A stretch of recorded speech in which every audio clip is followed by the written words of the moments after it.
আসসালামু আলাইকুম। BRC news channel আপনাকে স্বাগত। শুরুতেই জানাবো আজকের গুরুত্বপূর্ণ আপডেট সংবাদগুলোর শিরোনাম। রাজধানীর পল্লবীতে ককটেল বিস্ফোরণ, পুলিশের এএসআই আহত। রাজধানীর পল্লবী থানা এলাকায় পরপর ককটেল বিস্ফোরণের ঘটনা ঘটেছে। বুধবার ২০ নভেম্বর রাত ৮:৩০টার দিকে এ ঘটনা ঘটেছে। এতে পল্লবী থানায় কর্মরত সহকারী উপপরিদর্শক এএসআই নূর ইসলাম আহত হয়েছেন।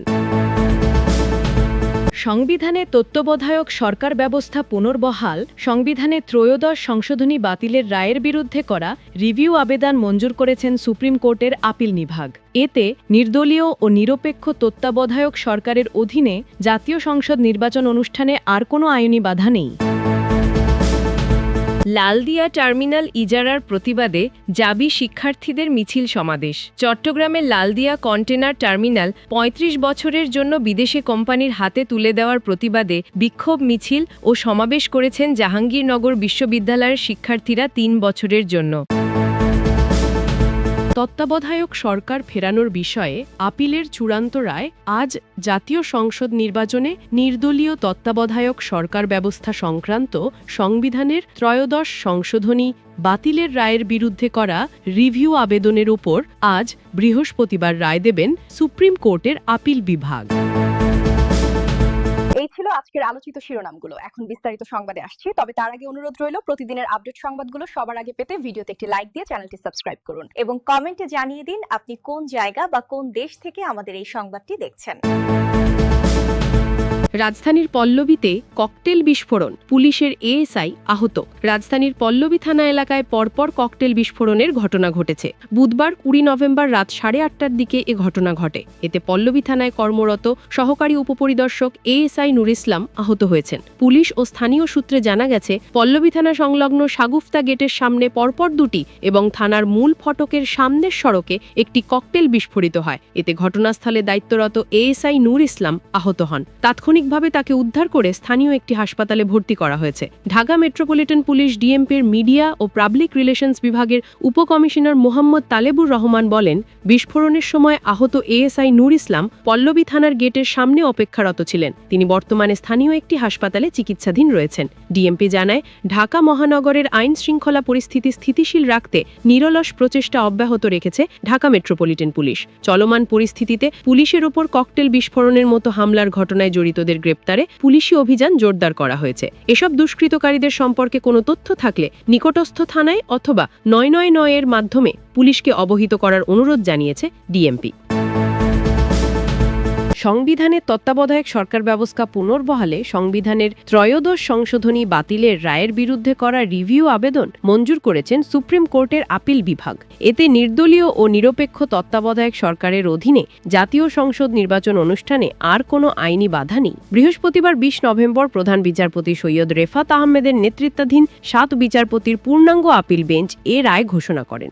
এর আগে সংবিধানের যে সংশোধনীর মাধ্যমে নির্বাচনকালীন তত্ত্বাবধায়ক ব্যবস্থা প্রবর্তন করা হয়েছিল, সেই ত্রয়োদশ সংশোধনী বাতিলের রায়ের বিরুদ্ধে আপিলের শুনানি শেষে রায় ঘোষণার জন্য আজ বৃহস্পতিবার ২০ নভেম্বর দিন ধার্য করেন সুপ্রিম কোর্টের আপিল বিভাগ। এর আগে গত ২১, ২২, ২৩, ২৮, ২৯ অক্টোবর ও ২, ৪, ৫, ৬ ও ১১ নভেম্বর শুনানি হয়। ওই ১০ দিনে ডক্টর বদিউল আলম মজুমদার সহ ৫ জনের পক্ষে আইনজীবী ডক্টর শরীফ ভূঁইয়া, ইন্টারভেনার হিসেবে আইনজীবী এহসান এ সিদ্দিকী, জামায়াতে ইসলামীর পক্ষে আইনজীবী শিশির মনির ও বীর মুক্তিযোদ্ধা মোফাজ্জল হোসেনের পক্ষে আইনজীবী এস.এম. শাহরিয়ার শুনানি সম্পন্ন করেন এবং বিএনপির পক্ষে শুনানি করেন জ্যেষ্ঠ আইনজীবী জয়নুল আবেদিন, ব্যারিস্টার রুহুল কুদ্দুস কাজল। রাষ্ট্রপক্ষে শুনানি করেন অ্যাটর্নি জেনারেল মোহাম্মদ আসাদুজ্জামান, অতিরিক্ত অ্যাটর্নি জেনারেল ব্যারিস্টার অনিকার হক। ইন্টারভেনার হিসেবে শুনানি করেন ব্যারিস্টার এহসান আব্দুল্লাহ সিদ্দিকী, ব্যারিস্টার বদরুদ্দোজা বাদল, অ্যাডভোকেট মাহসিন রশিদ, ব্যারিস্টার শাহরিয়ার কবির। এর আগে গত ২৭ অগস্ট তত্ত্বাবধায়ক সরকার ব্যবস্থা বাতিলের রায় পুনর্বিবেচনা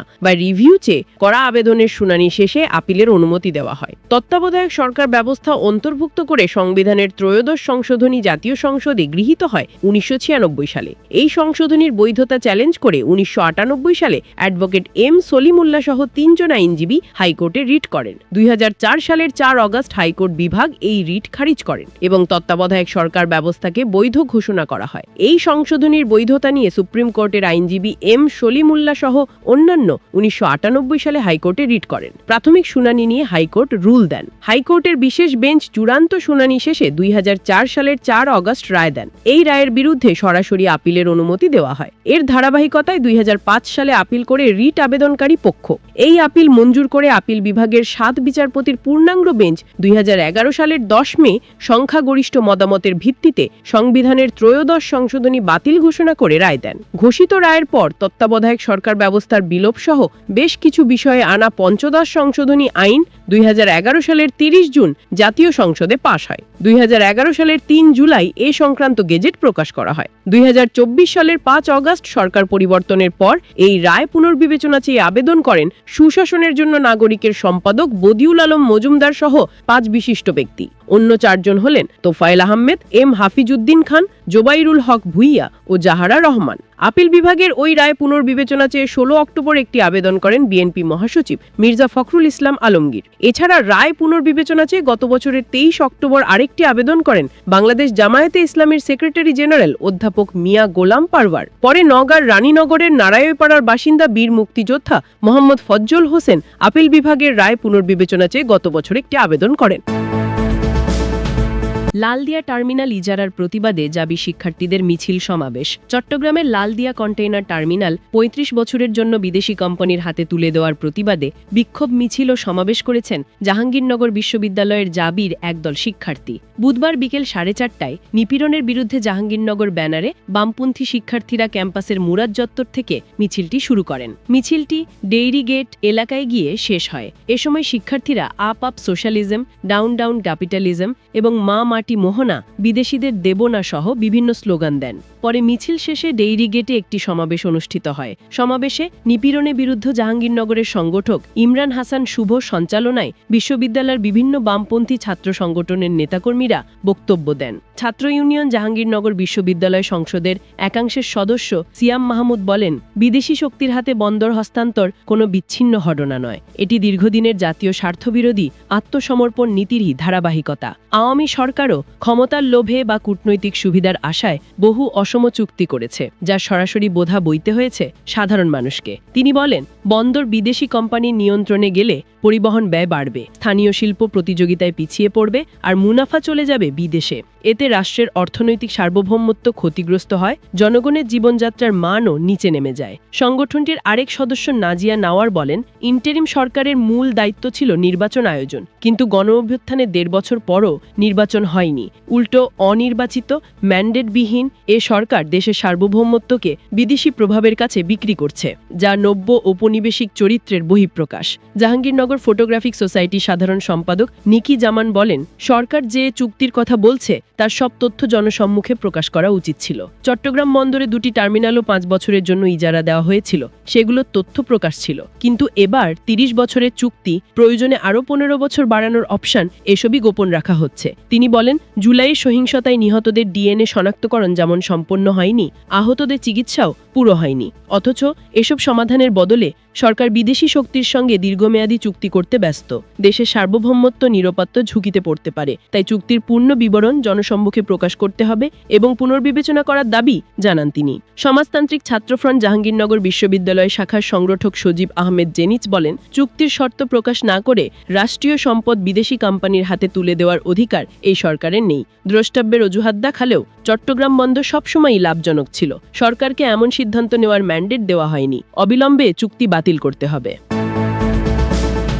তত্ত্বাবধায়ক সরকার ফেরানোর বিষয়ে আপিলের চূড়ান্ত রায় আজ জাতীয় সংসদ নির্বাচনে নির্দলীয় তত্ত্বাবধায়ক সরকার ব্যবস্থা সংক্রান্ত সংবিধানের 13 সংশোধনী বাতিলের রায়ের বিরুদ্ধে করা রিভিউ আবেদনের ওপর আজ অর্থাৎ বৃহস্পতিবার রায় দেবেন সুপ্রিম কোর্টের আপিল বিভাগ। 14 বছর আগে বাতিল হওয়া এই ব্যবস্থা পুনরায় ফিরবে কিনা, আর ফিরলে তা কোন প্রক্রিয়ায় বা কবে থেকে কার্যকর হবে তা জানা যাবে আজকের এই রায়ে। গত 11 নভেম্বর শুনানি শেষ হলে আজ রায় ঘোষণার জন্য রেখেছিলেন প্রধান বিচারপতি সৈয়দ রেফাত আহমদের নেতৃত্বাধীন 7 বিচারপতির আপিল বেঞ্চ। সে অনুযায়ী রায় ঘোষণার জন্য আপিল বিভাগের আজকের কার্যতালিকায় 1 ও 2 নম্বর ক্রমিকে রাখা হয়েছে 2টি আপিল ও আবেদন। অ্যাটর্নি জেনারেল মোহাম্মদ আসাদুজ্জামান সহ সংশ্লিষ্ট আইনজীবীদের প্রত্যাশা, চতুর্দশ সংসদ নির্বাচন থেকে তত্ত্বাবধায়ক সরকার ব্যবস্থার সম্ভাব্য কার্যকারিতা রেখে আপিল মঞ্জুর করে রায় দেবেন সর্বোচ্চ আদালত। সেরকম রায় হলে চতুর্দশ জাতীয় সংসদ নির্বাচন থেকে কার্যকর হবে